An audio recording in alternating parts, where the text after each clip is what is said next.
Buenas tardes, bienvenidos a Dosis Semanal, el programa que analiza sin filtro las novedades de la República Argentina. Uno de los temas de la semana y que empezó a preocupar un poquito es el movimiento del dólar y siempre el temor argentino que es una posible devaluación. Está el dólar en el orden de los de 1.245 pesos. Pero bueno, tuvo 3 jornadas consecutivas de incrementos. Si bien el jueves y el viernes estuvo más tranquila la situación, el dólar empezó a recalentarse. Nos visita en el día de hoy, para el resto del programa tenemos como siempre, el consultorio médico hoy viene Conrado Stoll, vamos a hablar de Parkinson, tenemos una entrevista muy íntima con el querido amigo y diseñador Roberto Piazza. También, como siempre, vamos a tener el consultorio para ustedes, para todos los jubilados, con las novedades de la semana, los aumentos y el calendario de pagos. Le doy la bienvenida primero a la economista Natalia Motil y a Miguel Ponce León para analizar algunos temas de la semana. Bienvenidos, ¿cómo están? Hola. Bien, bueno, con un poco de preocupación, ¿no? Luego de esta semana que el dólar empezó a recalentarse.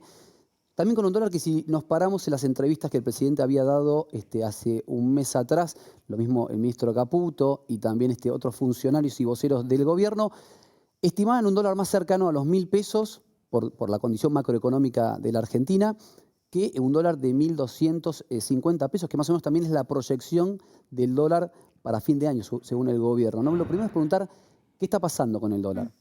Bueno, efectivamente existe una serie de factores, tanto locales como internacionales, que están explicando esta mayor presión al alza de lo que es el dólar. Por el lado local, la realidad que le ha pegado muy negativamente a la Argentina el fallo contra YPF.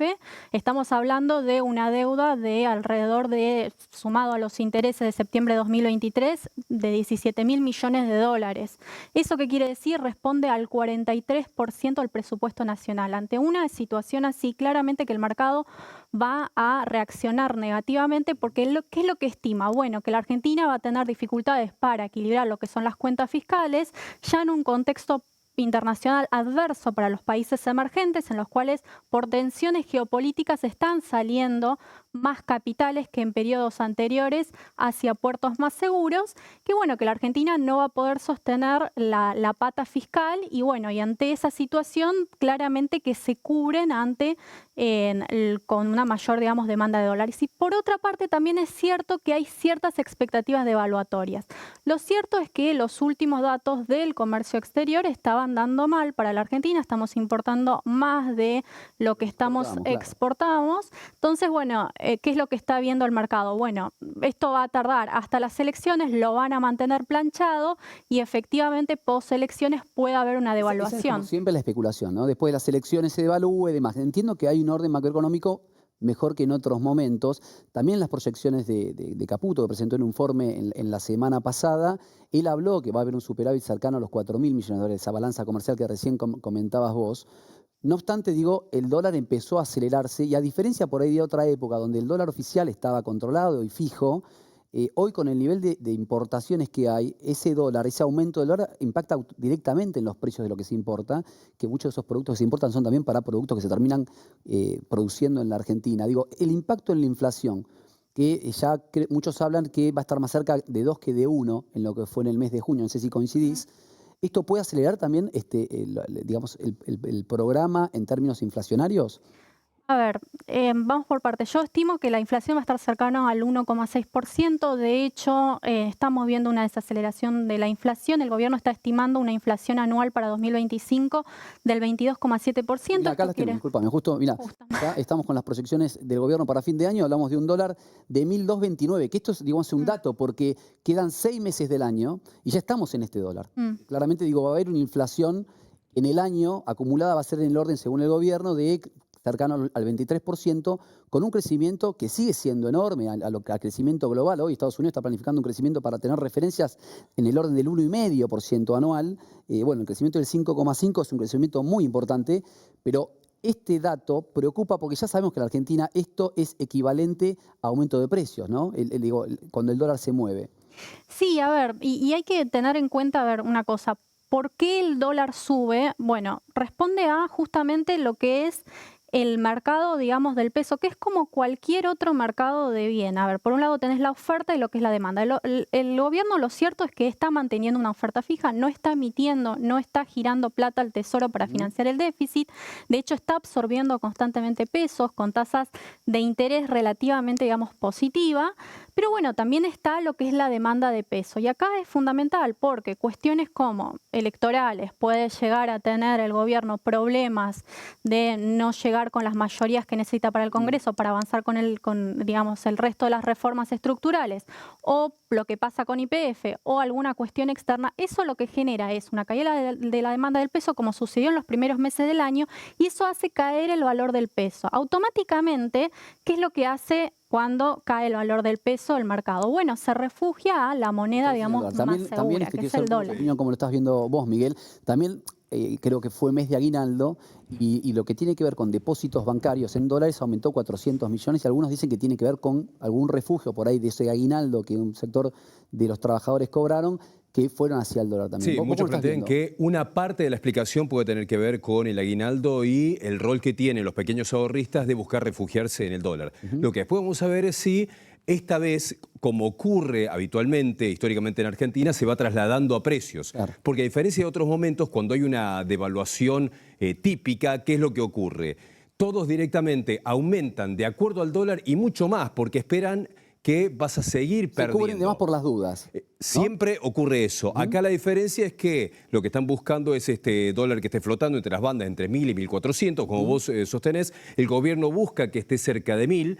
Incluso Milei en un momento quería que esté cerca de 900. El FMI hizo que se acuerde entre 1.000 y 1.400. Después lo que vamos a ver es si a partir de mañana empiezan a aumentar algunos precios para cubrirse. Y después, si como ocurrió hace poco, puede bajar un poco el dólar, que es la gran expectativa, es cuánto te va a influir. Y después otra cuestión de fondo es quiénes pueden comprar dólares hoy en Argentina con una baja del poder adquisitivo. Bueno, ahí quiero la pirámide de lo que es la clase media, que es históricamente, y la clase alta, pero digo la clase media, que es la que intenta refugiar su manguito adicional en el dólar, y lo difícil que hoy está ser parte de esa clase media. Y también vamos a estar repasando los aumentos del mes de junio, que muchos de esos aumentos de los que consume la clase media no están en el orden del 1 y del 1,5, porque tiene que ver con prepagas, con clubes, con cuestiones que todavía la clase media intenta sostener como nivel de vida. Pero vos fíjate lo que concentra la clase media. Vos, para ser clase media hoy, un matrimonio con dos chicos, ¿sí?, es de casi 1.900.000 pesos, 1.868.000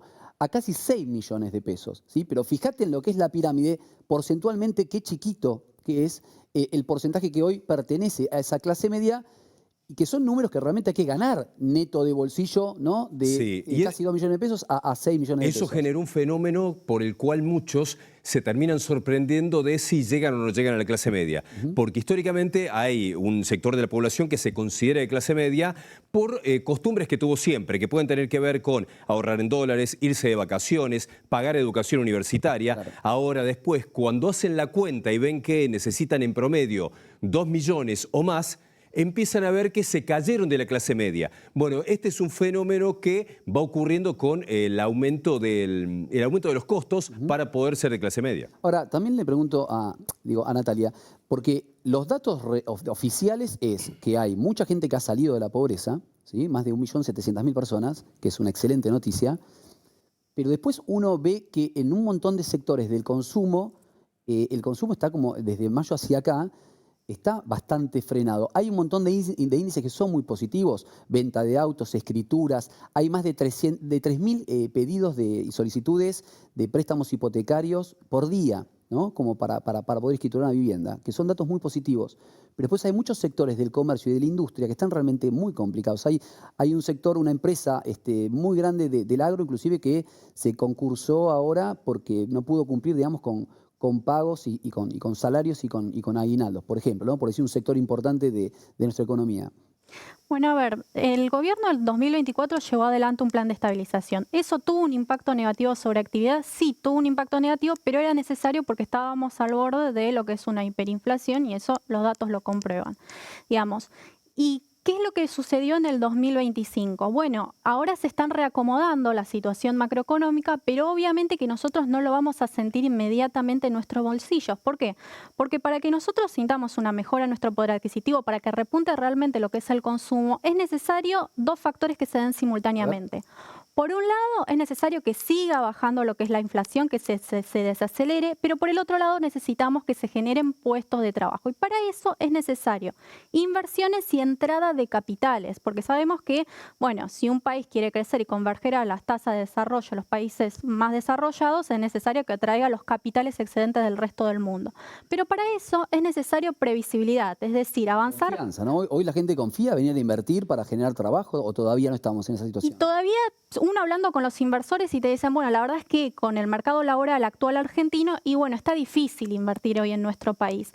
También las tasas impositivas siguen siendo altas, por más digamos que el gobierno ha hecho un camino de desregulación muy importante y que ha bajado uno de los impuestos más importantes, que es el impuesto inflacionario, pero todavía falta avanzar una serie de reformas, pero obviamente que no pueden llevarlas adelante porque no tiene mayoría en el Congreso. Por eso todos están esperando al momento, digamos, de las elecciones, que de hecho actualmente sirve como ancla para mantener el dólar relativamente estable, para mantener a raya también lo que es la inflación y la actividad económica. Después de las elecciones, y bueno, vamos a ver cómo se reconfigura en materia política y cómo eso impacta también, no solamente en lo que son la confianza, sino también las expectativas que podría llegar a dar un repunte en materia de actividad económica para en 2026, que de hecho en las estimaciones del gobierno, dos de los factores que se están apoyando para el crecimiento entre el 4 y el 5% anual 2026 tiene que ver con la inversión, que es histórico, porque en general todo el crecimiento económico en la Argentina se daba más por el lado del consumo, no por el lado, digamos, de las inversiones. Actualmente se están apoyando en las inversiones, de hecho han tenido, digamos, en el primer trimestre un repunte bastante importante. Un récord de inversión. Hay números muy positivos que uno festeja. Lo que uno no encuentra es, ayer me lo preguntaba un amigo, muy preocupado, que la verdad que nunca tuvo problemas, muy preocupado, porque dice, ¿en qué momento? Yo estoy de acuerdo con todo lo que se está llevando adelante, pero ¿en qué momento yo la voy a sentir realmente? ¿Qué tienen que hacer? ¿Bajar más impuestos? ¿Cuándo la empieza a ver un sector de la gente?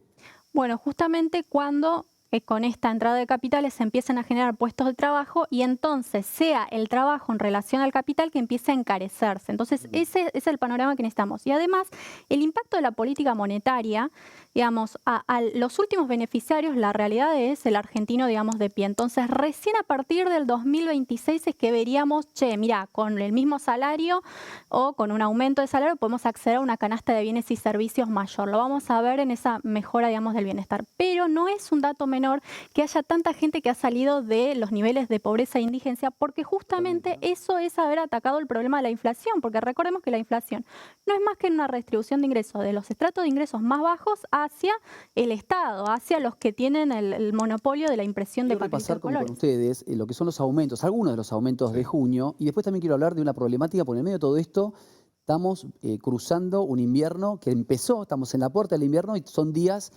tremendos realmente donde hubo problemas de suministro de gas durante la semana en temperaturas como la ciudad de Mar del Plata que tocaron menos 10% de la sensación térmica y donde hubo cantidad de municipios en la provincia de Buenos Aires y en Mendoza y un montón de provincias donde se quedaron sin gas directamente, sin agua caliente, sin calefacción, con extremas temperaturas, que ahora voy a hablar con Miguel un poco cómo está la situación al día de hoy. Pero estos son algunos de los aumentos, te decía, del mes de julio.